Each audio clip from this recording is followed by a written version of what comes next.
Jeff Apodaca. Eric Strauss. And welcome to This Week, Let's Meet in the Middle.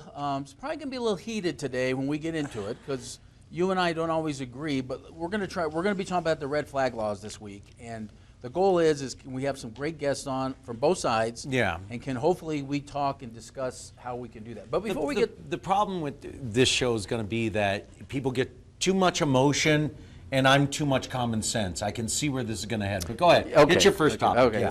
So there's Eric's philosophy right there. But anyway, no. But you know what? By the time the show airs, the impeachment will probably be done. Trump will be acquitted. Should be done. And but no, you know the thing about it is in Washington, and we knew this. We've had shows about it. It was you know, the Democrats went down. They probably messed up a little bit, rushing it a little bit. But I was looking the other day. But there are 16 Republican senators that have come out and said he did wrong. He shouldn't have done it. It's bad, but it's not impeachable. It's not bad, and it's not impeachable. He didn't. Look, they have Biden, a 3-minute tape. I posted this on social media. You can see it on Biden's New Mexico. not getting impeached. But it's okay. Biden's They not have the president of the no. United But States. where was the indignance before? Because Biden is on tape saying you either do this or you don't get the aid. I mean, again, straight up, and nobody, all of the clutching of the pearls and we're the. going back and forth. We're going back and forth because again, Biden, and by the way, he was representing. Let's to very clarify, as we talked about it before. He was representing 8 other countries on behalf of on behalf of $1 billion that they were going to give in aid, not military aid, in aid. So that's a different story. Secondly, he also didn't ask Ukraine. Hold on, he also didn't ask Ukraine to investigate a political rival, and that's just what Trump, hire my son and pay him $60,000 a month. Again, there's nothing wrong there at all. I didn't say that wasn't wrong either. But here's the whole point again, and I'm going to go back to this again. Did Ukraine get their money? Yes. There you go. Done. Game over. over. But even like the whole Rubio, thing was just a because waste of time. Just because his actions meet the standard of impeachment doesn't mean that we should, then in the best part of the country. Oh wait, that's a Republican. Rubio doesn't know. That's a Republican. Rubio's not the sharpest knife in the drawer sometimes either. Okay, Alexander said, "I think he's guilty. I think he did wrong. I just don't think it matches misdemeanors, and it's impeachable." No, that's what I'm saying. So and again, it's fine. I think if they would even if they would have called witnesses, the vote wouldn't change. The vote wouldn't change. Even with Pelosi, it's like you said this was going to be bipartisan. You said it was going to be a somber event. I never said that. No, Pelosi did. Oh, okay. Said it was going to be bipartisan. Said it was going to be somber. Said it was going to be. She's passing out pins at the signing of. I agree. The whole thing. And by the way, was a political circus. And our forefathers. And it's done nothing but strengthen Trump, which was. Well, I think not a good move on the Democrats' part. And I think that's where we do agree on, because I do think politically it's now given Trump ammo to run on. And again, look, we've talked. It has unified the Republican Party. Well, and we've talked about it. If they would just focus on the things that Trump has done, unemployment, job creation, all that other stuff, you know, we wouldn't be, you know, Trump wouldn't. I mean, let me tell you, there's new polls out in the 8 or 9 swing states that basically show Biden and Bernie Sanders beating Trump right now. Yeah, in the 8 or 9 swing states. There's polls showing that Trump's beating them too, by 1 or 2 percentage points. I never trust polls. I'm telling you this right now. You never trust polls in case you like them. No, I don't trust polls in general. I rarely reference them. What's happening in your world? Chiefs win the Super Bowl. I was torn. I was for Chiefs. See, I was for 1,000,000% for the Chiefs. Well, okay, so I was for the Chiefs. By the way, Patrick Mahomes is a very spiritual cat. By the way. Oh, absolutely. Yeah. But I was for the Chiefs because I wanted Billy Ryan, Coach Ryan, to win. Yeah. One of our sponsors made a bet that San Francisco was going to win and make a lot of money.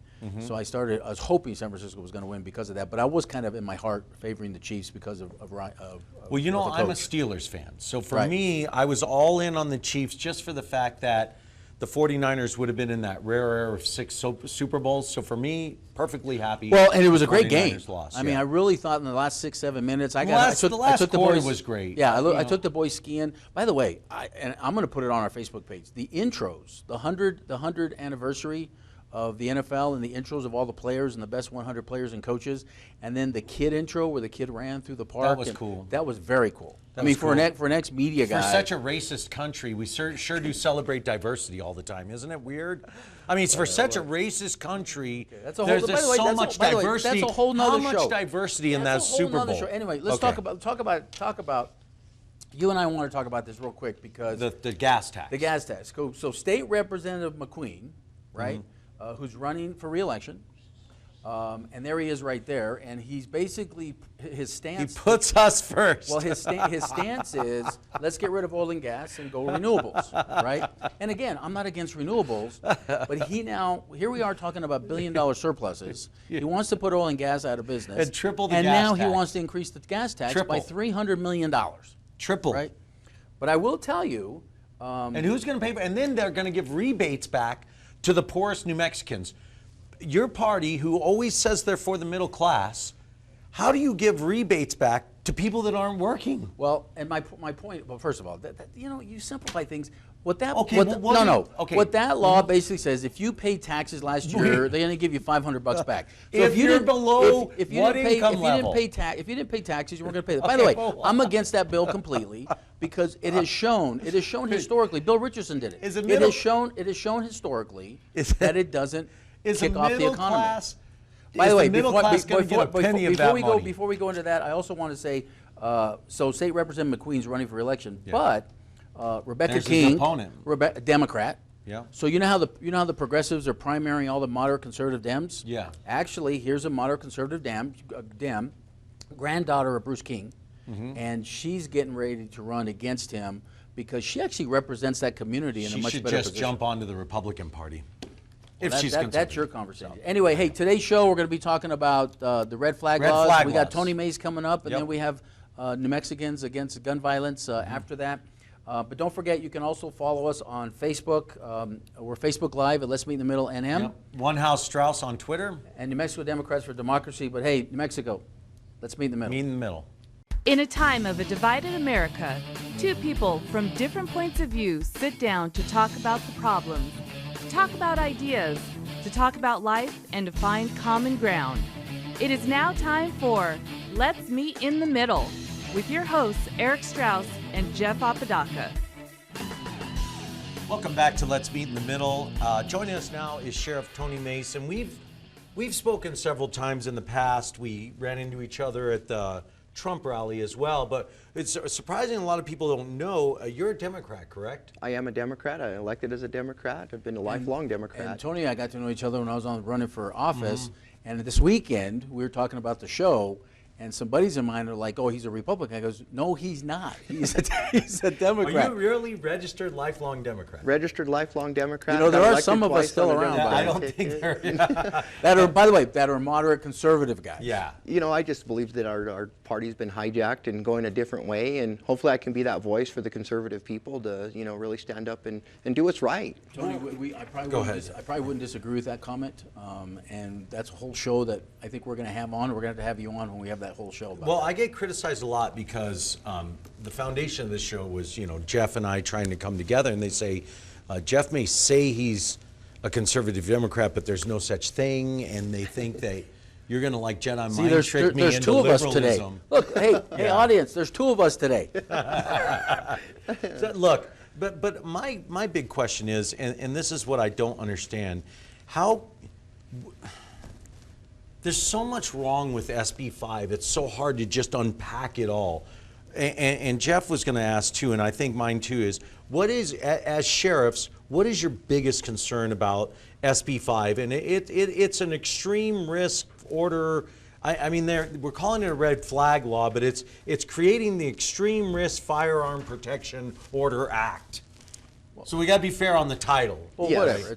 But they've been labeled red flag at the other states that have been passing them because they send up a red flag. And keep in mind, you'll hear our governor say that it's been passed in 17 different states and it is constitutional.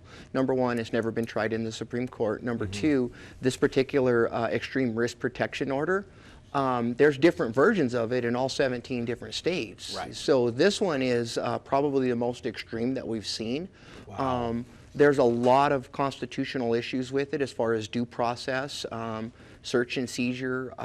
Essentially, the easiest way to put it is you can be made, you can be denied your constitutional right to bear arms without even committing a crime. And they've made this paperwork a civil process. You'll hear terms like civil search warrant. There is no civil search warrant. A search warrant is a search warrant. You have to commit a crime before I can go in and swear under oath that I believe these facts to be true to be able to get that search warrant.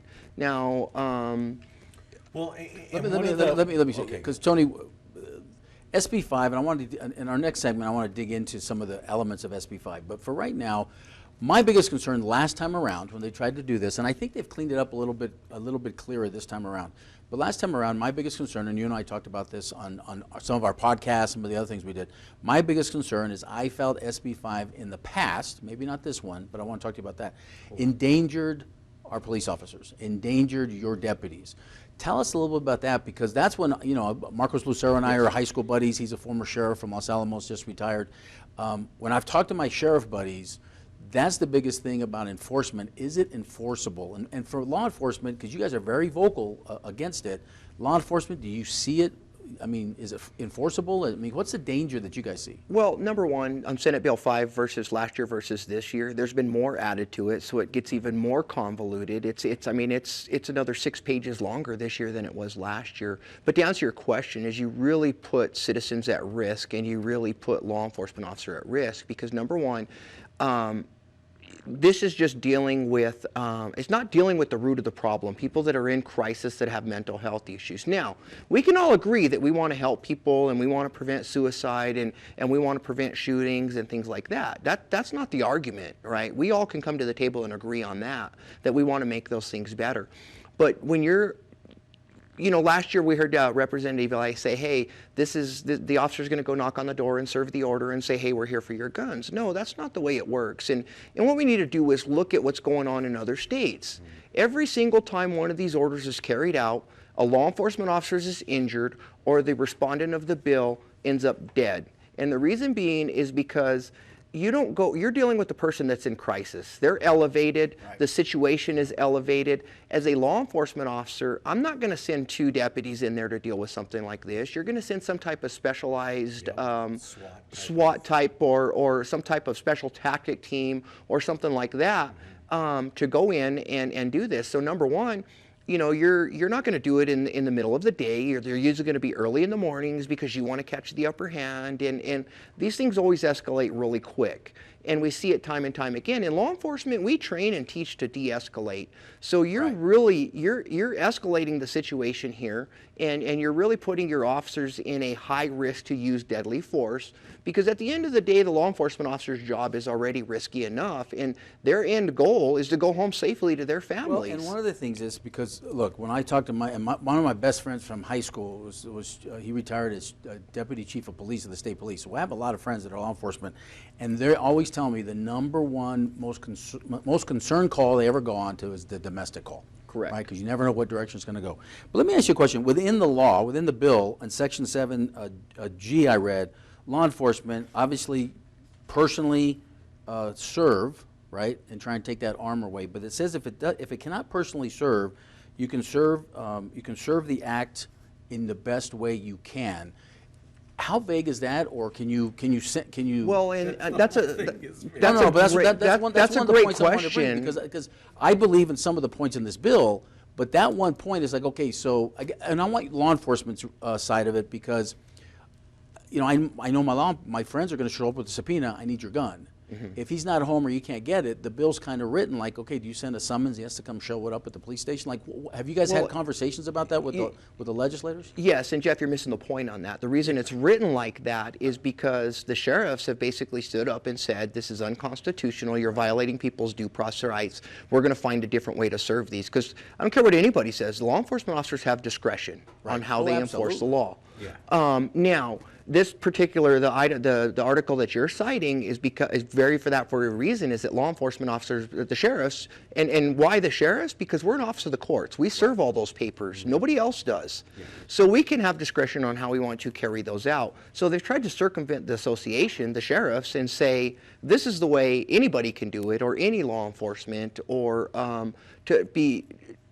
basically to carry out the best way you can. Because you have ACLU involved with this that says they don't like it. You have insurers that provide the insurance for law enforcement that are coming in and saying, well, now we're going to have to pay broken doors, use of forces, wrongful death. So it's so vague in there. Whereas you go to a domestic violence protection order, it specifically says the sheriffs will serve this order, right? And the only way around that is if we cannot find the respondent. So we tell the victims or the petitioner, keep a copy of that with you. And if you run into that individual on the street and there's a cop there, he can serve it and just come back file it at our office because it's not valid until it gets served, right? So that's the thing about these orders is they're not enforced until they get served. It's just a proposed order to the court. Right, right. And there's just so much, like, okay, if you don't believe this is a gun grab, which a lot of your side of the coin is going, if it's about the kids and it's about if it saves one life, and look, why throw all the silencer and the mufflers, and they just threw everything ammunition. Well, they just threw everything in a bucket and said, we're going to take it all. Like, if we get a red flag, we can kick in your door. But again, and you're then, simplifying it. No, They're not going to take it all. I'll read it to you. No. Firearm I'm means, not going to argue that no, point. I want to make sure our audience knows. Firearm means any weapon that will or is designed to or may readily be converted to expel a projectile. Correct.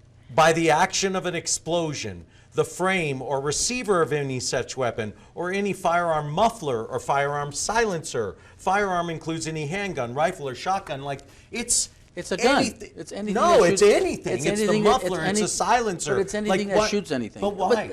That's the point. To me, that's the least part of. That's the least biggest problem about this. What's the design of this? No, but what's it designed to do? There's a huge problem with this as well too, because if you look at what the federal government classifies as a firearm, black powder pistols, rifles, they're not considered firearms. So let me ask you a question. Let's talk.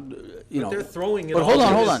But I don't want to. I don't want to spend time. I don't want to spend time on the definition of a gun because I think that who cares? It's a gun that shoots something. It's the I want to know. I want to know broadness from of law this bill. enforcement, from Tony and his and Tony represents the sheriff's union, correct? The whole sheriff's association. The whole sheriff's association, and you guys are all against this. How is this affecting the Second Amendment? Because I really, truly don't believe that it affects that. No, but how does it truly affect the Second Amendment? So when we talk about the Second Amendment, it clearly says shall not be infringed on. Right, there is no way, I mean, it's black and white. I don't care what spin you try to put on it, shall not be infringed is very clear. So when we're talking about it's a direct violation of the Second Amendment, which is your right to bear arms, there's very few reasons that will, crimes that you can commit that will restrict you from bearing arms. This is a civil process, not a criminal process. You haven't even committed a crime, so you're going to circumvent the Second Amendment to say you cannot, and again, it's been challenged in court over and over and over. You can't just preemptively say, because I think you're going to commit a crime, I'm going to take something away from you. Essentially, so the way I could compare it, easiest for everybody to understand is, and we fought this before as law enforcement, is, and I'm going to put it on a DWI level. Yeah. I don't go to every bar parking lot and say, well, I seen that guy walk in the bar. I know he's in there drinking. I'm going to tow his car and make him pay to get it back when he hasn't even, when I don't know if he's DWI or not, but I'm going to prevent a DWI and I'm going to tow his car. Right. And essentially what you're doing here with this bill is the same exact thing. So you can take firearm out and put vehicle in. You've got the same circumstances. But to answer your question, how does it violate the Second Amendment, is again, you're saying somebody potentially could commit a crime. They haven't committed a crime yet, and you're going to deny them their right to bear arms. And take their personal possessions. On that point, kick in their door and take their possessions. On that point, in our next segment, I want to get into discussing, I've talked to police officers. And again, I'm not saying I'm favoring SB 5 because I think there's issues here that I agree with. There's issues here I don't agree with, and I'm hoping at the end of the show we can at least come to a compromise somewhere. Remember, let's meet in the middle. Yeah. But my point is, let's get into the next segment. I want to talk about, because there are law enforcement out there that tells me we know these guys are dangerous to society, and we don't want them to have a gun or something. Correct. So we're going to get into that right after this. That's a slippery slope. We'll be back right after this. I'm Ben Lucero, president and owner of Indigo Mortgage. We are a locally owned and operated mortgage company right here in New Mexico. This means your loan officers and processors are right here to serve you. Indigo Mortgage offers better rates and terms than that of big banks and out-of-state lenders. Our mortgage divisions include residential, commercial, construction, reverse mortgages, and VA mortgage loans. Let us serve you with an exemplary level of care. Indigo Mortgage, because nobody cares more about your mortgage loan. Find us on Facebook at Let's Meet in the Middle, or you can email us at meetinthemiddlenm@gmail.com. Get along down the road. We got a long, long way to go. Scared to live, scared to die. We ain't perfect, but we try. Get along while we can. Always give love the upper hand. Paint a wall, learn to dance. Call your mom, buy a boat, sing a song, make a friend. Can't we all get along?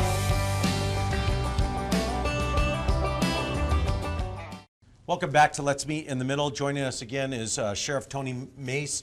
Look, it's in the paper today. What's hilarious is this big front page article about that suicide we had talked about in the opening. Suicide. Murder suicide, right? He killed four people, suicide. But the thing is, they don't even know where the gun came from. The gun came from the father. But so now you're going to take the father's gun away? No, but again, but I want to go into why, who in Albuquerque police, because the paper's reporting that APD and New Mexico State police leaders are in favor of SB 5. How on earth could they be in favor of that? And who is it within APD and New Mexico State Police? Because I feel like the leaders are not speaking for the officers. Well, and let me But tell you, that's before opinion. Tony answers that, Tony, we did invite the chief of police of APD and the chief of police of state police, or even a spokesperson, to come join you today. And they either didn't get back to us or declined. And we invited lots of people to try to get an opposite side. Well, we got one. You know, it's like, but where are all these people in support of SB 5? Let's go back. there. Let's go back to. Well, so you ask a great question. And number one, when we were in the Senate Bill 5 hearing last week, the police chief, the state police chief, did get up and speak in favor of this bill. And then right after the hearing, you had the APD Deputy Chief Medina come out and say, yes, we support this bill as well. And but then following that, you had the Albuquerque Police Union come back and say, hey, we the rank and file don't support this. So there is that's not in the paper though. Yeah, it was in the news. It was in the news. But it's not in this article. By the way, the article, this propaganda the article that you say, the newspaper you say no one ever reads, it was in the news. So the easiest way that I can answer this is, number one, some of us police for politics and some of us police for the people. Right. So what that means is I answer to the people that elected me into the office as the sheriff. I'm directly the buffer between government and people. The police chief answers to, like we'll say state police, he answers to the governor, he works for the governor, that's who appoints him. Albuquerque police chief works for the mayor. And I know the deputy chief when he was chief of Laguna PD. We worked really close together on a lot of things. So, but when it gets down to the boots on the ground, the actual law enforcement officers, they understand the constitutionalities of this and the risks that they'll be putting in at this. So they don't support it. But there's a lot of them aren't in a position to publicly speak out about this. Now, could you imagine being the chief speaking out against Mayor Well, and Keller? that was kind of my. He's going to reaction. get That was fired. I mean, kinda- come on, Tony, he's you and gonna I. That was kind of that was my first thought process. Is the chief of police and the state police are really appointed by the governor and the mayor. Governor and the mayor. Well, let me ask you a question, because we're talking about. But to be fair, they're just like I say, there's bad apples in every bunch, and I don't mean to use that term, but there may be some. You know, I represent all 17 states west of the Mississippi as the president of the Western State Sheriff's Association. So we do go into some areas where there are chiefs that support this, and but there are different versions of what we have in New Mexico. Now, I want to talk, because you're law enforcement, you see a lot worse things than we'll ever probably see, and talking to my friends. But let's go back to the story that Eric brought up, the Mascarenas murders. It was a boyfriend. The girlfriend broke up with him. He moved out of the house. He got his dad's gun, according to the police report. Got his dad's gun, came back. Girlfriend had broken up, kills her and the 3 kids, and then he commits suicide. Now, he was also going through psychiatric treatment at UNM psychiatric area. And there were the 3 kids right there that were killed and murdered. Clearly, he sent text messages and emails that he was going to do something. I guess the question I have is law enforcement, and I'm not talking about SB 5 right now. I'm just talking about law enforcement. We know there's certain people out there. It's happened to me and my family. We know there's certain people out there that are a danger. Correct. And with the Second Amendment, I get it. They can go buy a gun. But what's the harm? Let me ask you a question. If you look at this, because one of the segments is, before they pull a gun out of the house, if it's somebody else's gun, as long as they prove it's locked up, they won't pull that gun out of the house. That's in one of the sections here. My point is, if we had this red flag law, and this guy didn't have access to his dad's gun, Tony, answer the question, please. Do you think you think these 3 kids would have been murdered and killed? Well, and you bring up a good point, Jeff. And as law enforcement, we really want to protect people. We want to make sure that incidents don't like this don't happen. And I mean, I don't mean to be harsh, but again, you can't legislate evil out of people's hearts and minds. There's nothing that was going to change that guy's mind and where he wanted to go. And some of these are split decisions, spur of the moment things. Okay. Now, again, you said it yourself. There were triggers out there that alerted people what's going on. I'm sorry, their law enforcement failed them. I'll be the first to call it. There's already a law on the book that allows us to prevent things like this from happening. We've seen it in El Paso. We see any shooting that you want to bring up. Somebody told somebody that the individual was sending out some type of sign and something was there. But we already have a law on the book that allows us to deal with people in crisis and get down to the nitty-gritty. Now, the difference is there's due process in that one. So if I think you're a threat to yourself or the society, I as a law enforcement officer can detain you, get you mental health treatment, and then take you, the individual, out of the equation, get you out of the problem. Not take your personal property, not to violate your Fourth Amendment to unreasonable search and seizure, your due process or anything, right? And I get you the treatment that you need, and I put you in front of a licensed physician, a medical doctor, not a judge, not a law enforcement officer. But as a law enforcement officer, you've run into people that this guy should not have a gun. Correct. But look, how do you get that gun right now, today? How do you get that gun to make sure that that community's safe or that your officers are safe? See, but hang on. Because if he doesn't go get dad's gun out of the garage, which wasn't... So now, by your red flag, you're saying I could call and get dad's guns taken away, right? Correct. No, what's going to stop him from going and getting his buddy's gun? Or stealing a gun. But again, you can't legislate people's evil out of their heart. Don't disagree with you, but you can put up some roadblocks where it's not as easy. You want to prevent this. This is a propaganda piece. It's to make people. They put 3 kids up there are murdered to get and you killed, to get you emotional. I would to get disagree you emotional. That's a propaganda that piece. is not going to That's have a propaganda prevented. piece. This would not have prevented. So, Tony, let me the ask red you, flag would not have prevented those deaths. Let me ask you again. I'm not saying I'm for SB 5. What I'm saying is we have to come to some agreement, because an example is, and this personally happened to me. I get back to New Mexico. I had to let go of an employee that was threatening other people. He then got drunk, and he continually threatened other people. Now, he was an idiot, because he ended up leaving a voicemail basically saying he's going to murder me, my wife, and my kids. I know where you live. I know where you work. I have a gun. I'm going to kill you. Now, he messed up because he finally left that voicemail there. We had called APD. They really couldn't do anything because the man hadn't done anything. Now, once he left me a voicemail, we basically then took him to court, and we got 1,000 feet restraining order, stuff like that. He's still kind of harassed. But at that time, he knew where I lived. We knew he was a little psychotic. That's why we let him go. Law enforcement couldn't do anything because he hadn't reacted. And next thing you know, I'm sitting with my shotgun and sleeping with my guns at my car and my house, basically waiting for him to break through the door. Help me here, though, but in that situation, we know he's a danger. Well, it's happening to me and my family and my employees, and law enforcement couldn't do anything. There are things that you can do. And again, when we talk, I'm sorry that your law enforcement agency failed you, whichever one you were using, because there are laws on the books that get exactly where you need to be, especially in your situation.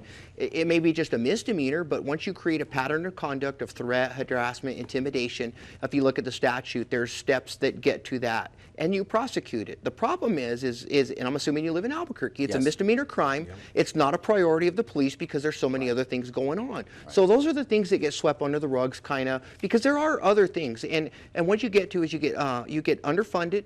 Let's face it, law enforcement is underfunded. It's underfunded, absolutely. And there's a lot of things going on, and that's where you get to situations like what's on the front page of the paper, and it is emotion driven. There are mechanisms already in place, and there are already laws in place to get us to where we need to be. Unfortunately, when you've got when you're under budgeted, you're short manpower, you're taking different priorities as different priorities that you need to do enforcement, right? So, and there's really a divide. People say there's a divide between rural and metropolitan area. Well, and there's not a divide, it's just resource management. So for me, if I get a call, one of my deputies, somebody calls me and says, Sheriff, this guy's, I think he's a threat to himself or society, or he's going to take his life. At that minute, I can send a deputy, 2, 3, 4, go check on him and see what's going on. APD, there's a lot of things going on. You're bigger, heavily populated. I don't mean to bring up APD all the time because they're great officers and doing a good job. You're not wrong, though. I want to make this point, too. What now, so many years later, what if you would have red flagged him, they confiscate his guns, you're safe for a while, then guess what? They give him his guns back. They have to eventually, right? With this well, law, listen. You get it within a year Well, if you don't have any more so issues. you get your guns back. Right. Now, 5 years later, he sees your picture, he watches, loses it again. What's going to stop him from doing it? Well, that's a problem with the bill too. Is once your gun is seized, you're flagged in the NCIC system that you can't own a weapon and you'll never get it back. But which is unconstitutional in general. With 2 minutes to go within this segment, Tony, is there a compromise? Is there some, because you know the whole premise of our show is let's meet in the middle, and don't shake your head because you're already doing that. Let Tony answer the question.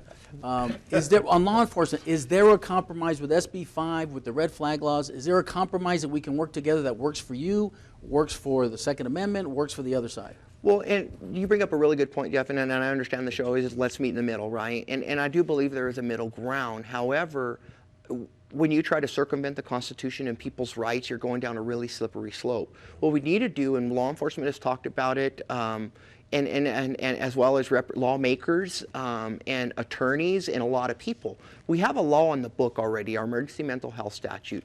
If we look at that and try to refine it, because it's already constitutional, it already has due process in it, and it addresses the root of the problem, the people that are in crisis, right? We even mandated by state, to keep our certifications valid, we have to take mental health crisis classes every year to keep that valid, right? So the medium ground here is to look at there's just not enough mental health resources in New Mexico. Well, that's what I'm saying. Is like, so what I'm hearing from you is there's already, and I've heard this from before. There are already. Well, you're not the smartest guy in the shed, though.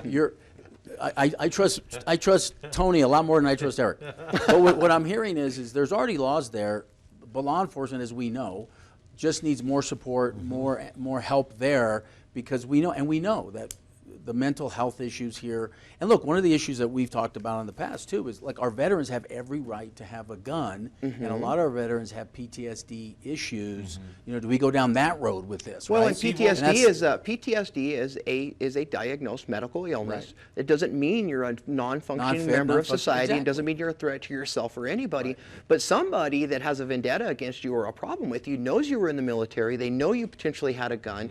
They could be mad at you because your dog keeps them up barking all night, and they could flag you.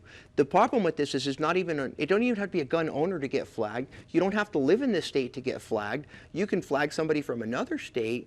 There's just so many issues with it. We'll talk more about that later. But anyway, Tony, thank you so much for joining us today. We really appreciate it. Look, it just 3 shows. And it just sounds like there's really, law enforcement is going to protect the Second Amendment. I want to protect law enforcement. Constitutional rights. Constitutional rights. There's so many constitutional rights, and I want to protect the law enforcement. So anyway, thank you for Ben Lucero and Indigo Mortgage. But we'll be back right after this. I'm Ben Lucero, president and owner of Indigo Mortgage. We are a locally owned and operated mortgage company right here in New Mexico. This means your loan officers and processors are right here to serve you. Indigo Mortgage offers better rates and terms than that of big banks and out-of-state lenders. Our mortgage divisions include residential, commercial, construction, reverse mortgages, and VA mortgage loans. Let us serve you with an exemplary level of care. Indigo Mortgage, because nobody cares more about your mortgage loan. If you want to improve your reading skills, don't feel like you're alone. Thousands of us in northern New Mexico can't read or write. I used to be just like you. And today, I not only read and write, I write movies like Blood In, Blood Out. Call the New Mexico Coalition for Literacy today, please, at 1-800-233-7587. Get that tutor, learn how to read and write, and open up a whole new life for yourself. Paid for by the New Mexico Coalition for Literacy and aired in cooperation with this station. Welcome back to Let's Meet in the Middle. Joining us now is Miranda Viscoli from New Mexicans to Prevent Gun Violence, okay? And when we were kind of seeking out people in favor of SB 5, your name came up. Why are you in support of SB5, And what you- do you and think your it'll- organization. Yeah, and what do you think it'll accomplish? And off the top, you wanted to make a point that you don't get any Bloomberg money. We don't Like, not you're- get a penny. Okay, okay. No, we're a local grassroots organization. Our money's locally funded. The reason why we're in strong support of Senate Bill 5, the Extreme Risk Protection Order, is because in terms of suicide, it's a game changer. Over 63% of our firearm deaths in New Mexico are suicide. And what this does is it protects people from making that lethal decision. You're going to have a lot of arguments out there. Going to say if somebody's going to commit suicide, they're going to do it anyway. That's actually not true. What we've seen in study after study after study shows that if somebody attempts suicide and it's not a gun and they survive, their chances of repeating and trying to, and I shouldn't say commit suicide, attempt suicide, because we don't use that. There's 17 states that already have red flag laws. I believe I've read on statistically, we have seen a drop in those states, about 19% on suicides by gun at least. Do you see that same thing, or is there any statistics that you have here in New Mexico? Yeah, that you... and two things really important. We don't call it a red flag bill because it stigmatizes people suffering from mental illness. We say extreme risk protection order. Think you want to keep somebody who's an extreme risk. The best study we have is from Duke University because Connecticut has had the law into place, I think, since 1993. So they could do a pretty long study. And what they saw was that for every 10 to 20 orders that were issued, at least one suicide was prevented.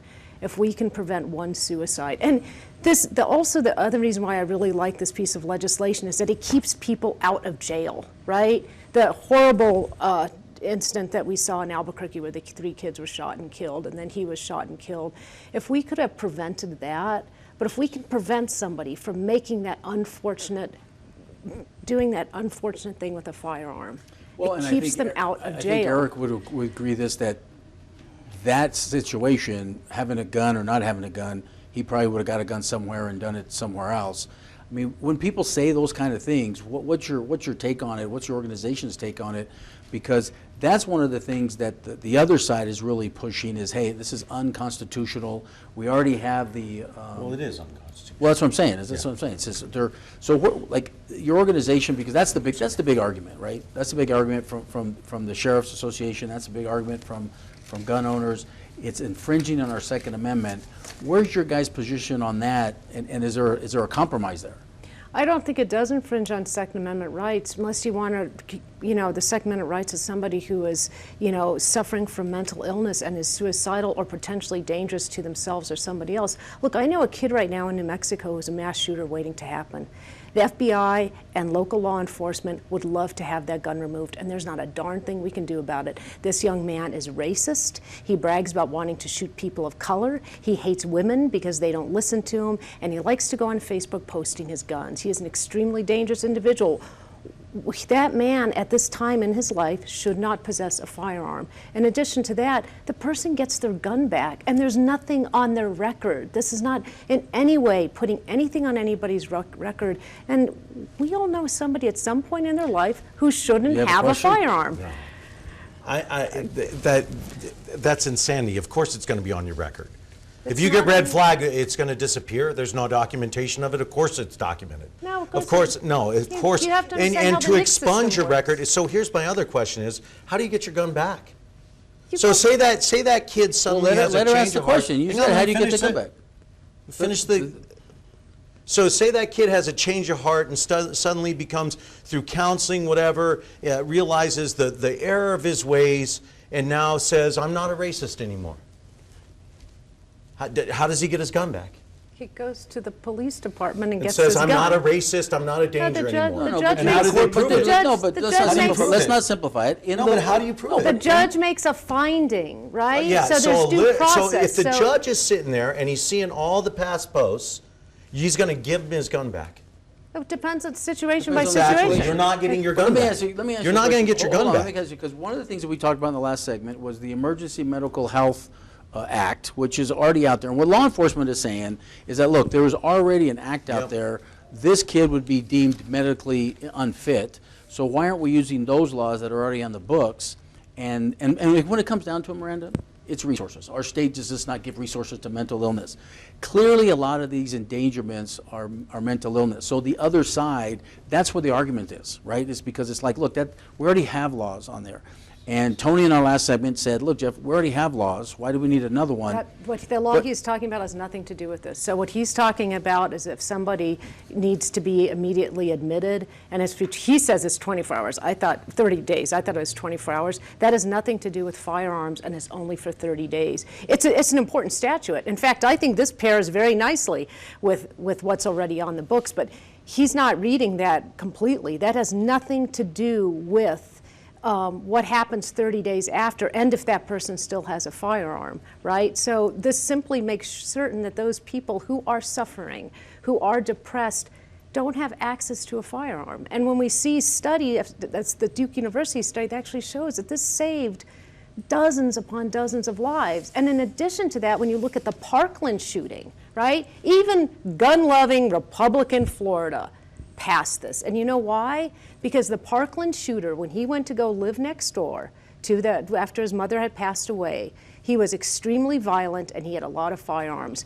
That family went to local law enforcement and said, this young man should not have a firearm. And they said, there's not a darn thing we can do about it because we can't take away his gun.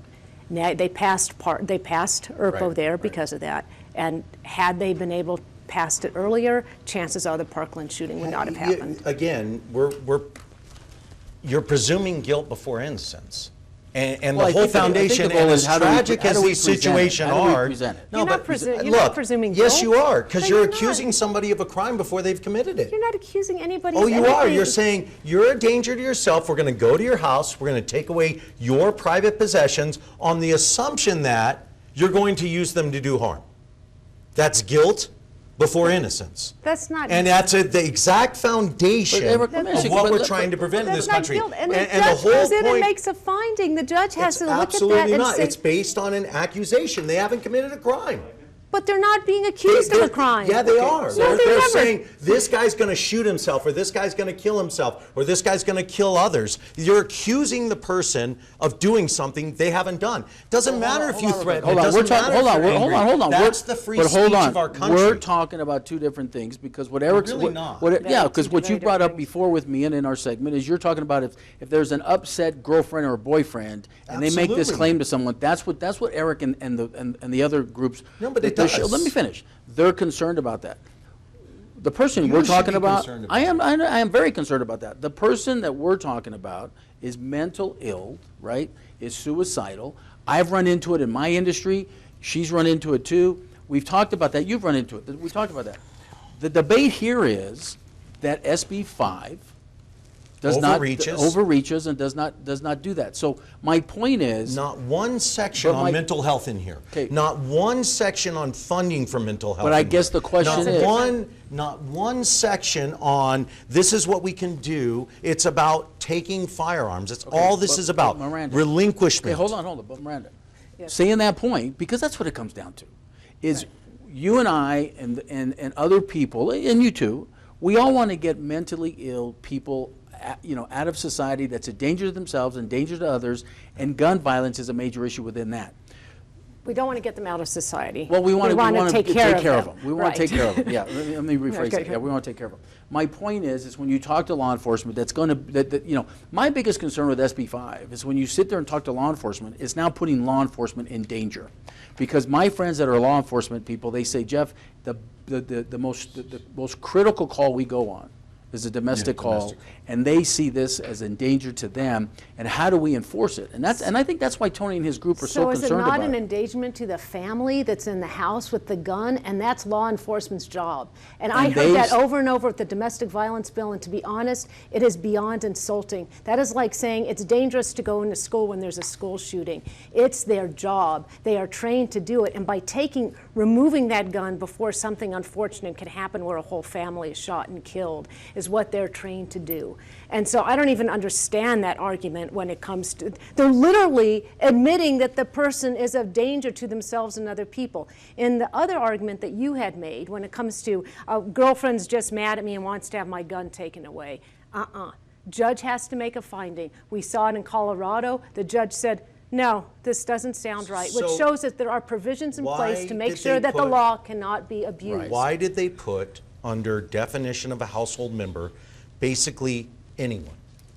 That's our definition of a household member in Dating, Mexico. intimate relationship, No, but and grandparent, former grandparent. This is where you and I step-grandparent. disagree, Rob, This because is too I think- broad. This whole thing is a giant disaster waiting to is there some happen. compromise? Because Eric's hung up on the definition You of should the be person. too, again. I think it defines it pretty narrow. broad, It's not narrow. as broad as you. We would actually want it to include friends in there, so we would have expanded it. But See, and this I'm is- against that. This is the. That's what I'm saying is like Dating, compared to intimate, compared to the other cohabitation not necessary, deemed a household member for the purposes of this section, basically anybody. Because so those are the now people it's, that are it's closest to that person. presuming Right. guilt before innocence.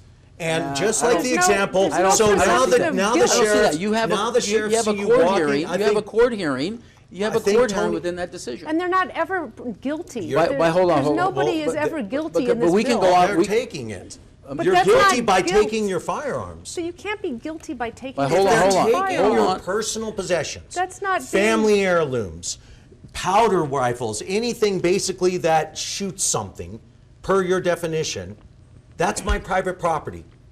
The government has no right to take that whatsoever at any time. Even if you are a danger It does to yourself not matter. and somebody It's else. my private property. I have not committed So a that's crime that's with something- that weapon.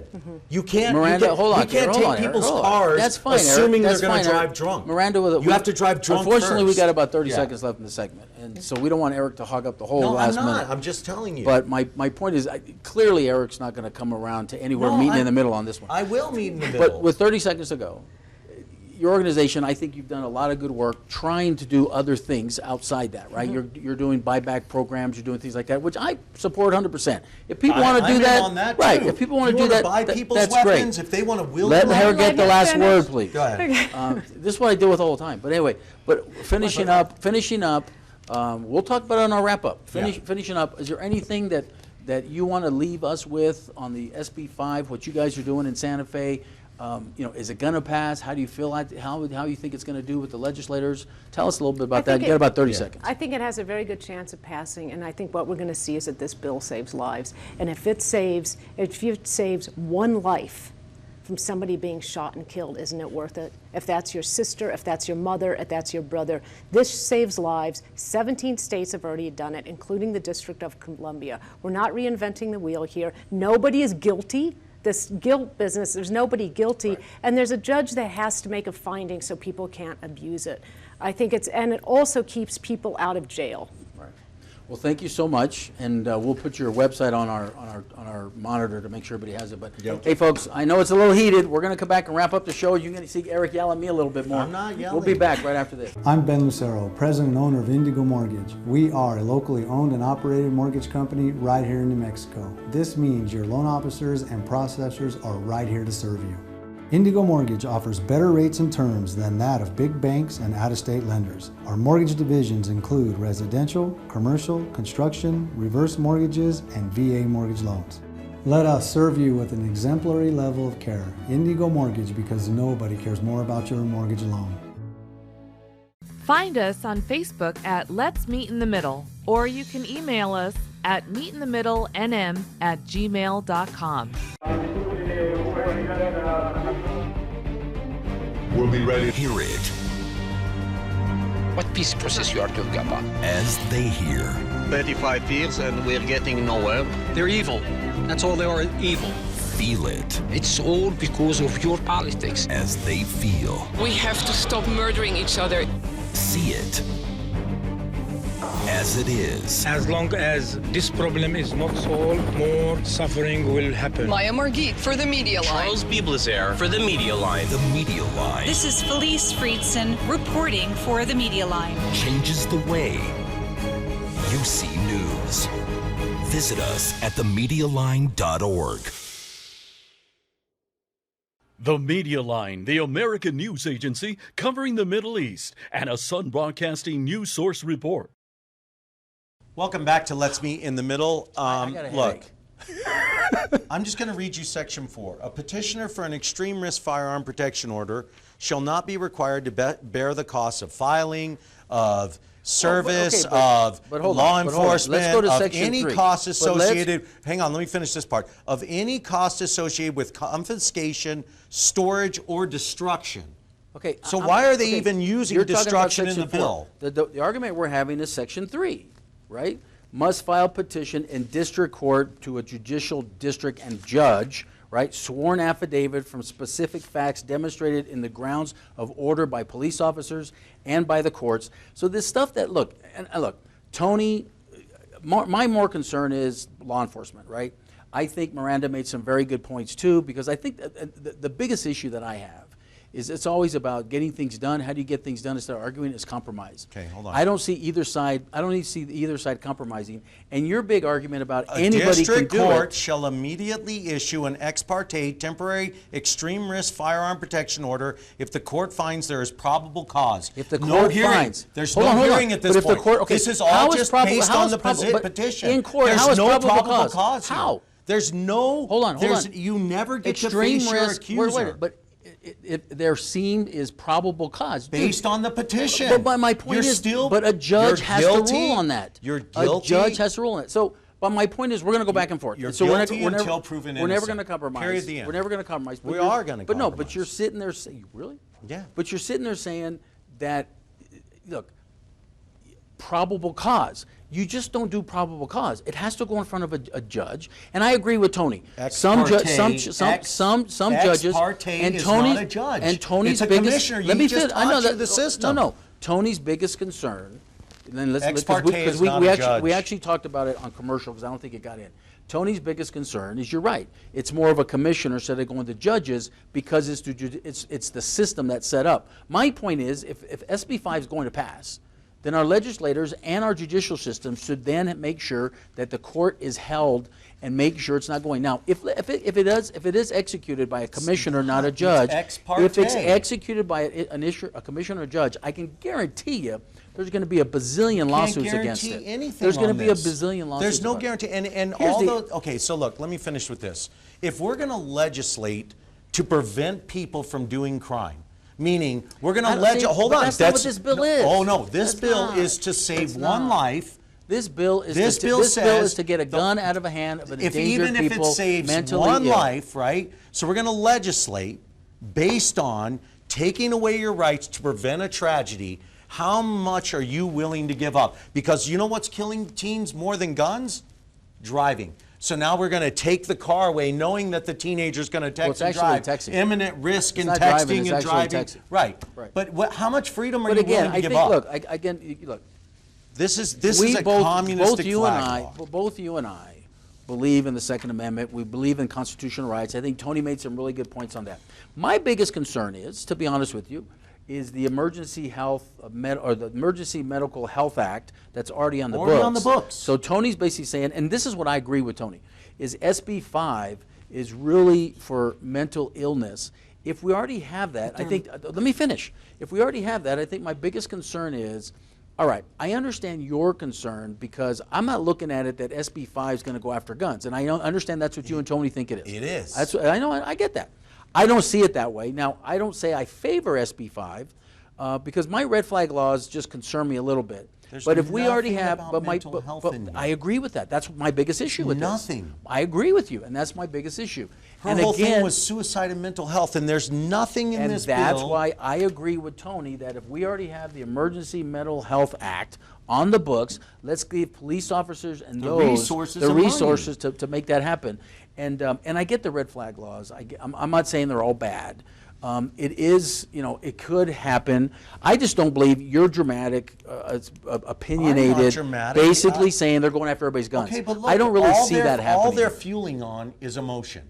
And if you stand up to the emotion, I think both sides are. But look, the common sense. We're not sitting here throwing let me ask you a question. With a minute left in this segment, with a minute left in this segment, is there any in between here for you? Yes, yes. Give it number to me. one, okay. You got 30 seconds. Define and put money in here for mental health. Number two, take away this broad definition of who's in a household member. I agree.